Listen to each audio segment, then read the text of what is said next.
friends, I'm Melanie from MelanieCooks.com, and today I'll be cooking Trader Joe's Bambino pizza in the air fryer.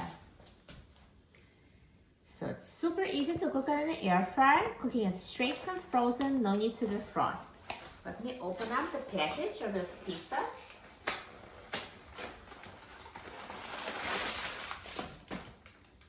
Take out the air fryer basket.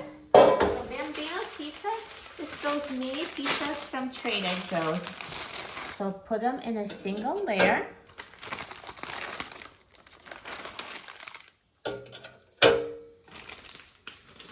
And now let's put the air fryer basket in the air fryer. And I'm going to set the temperature to 340 degrees Fahrenheit. And I'm going to set the time to 8 minutes.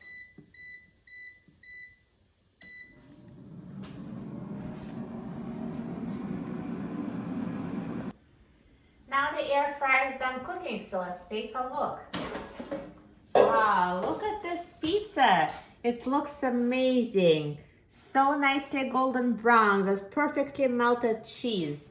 Looks so good. So let's take it out of the air fryer.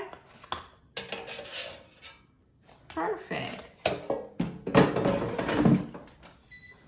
And now let's try it. I'm so excited about trying it. Let me just cut it. So see, the cheese is perfectly melted. And now, let me just cut a small piece. And I'll try it.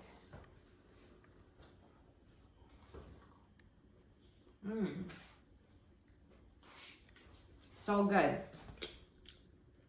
The crust is crispy. The cheese is melted. The filling is hot. This is so good. You will love it. It's very hard to make the pizza in the air fryer without burning the cheese, but this time and temperature combination is perfect. As you can see, the cheese is just slightly brown, not burned. Crust is crispy as I bite it. You will love it. Air fryer is perfect for cooking this Trader Joe's mini Bambino pizzas. For a free printable recipe and other easy recipes, please visit my website, MelanieCooks.com, and don't forget to subscribe to my channel, Melanie Cooks. Thanks for watching, and I'll see you in the next video. Enjoy!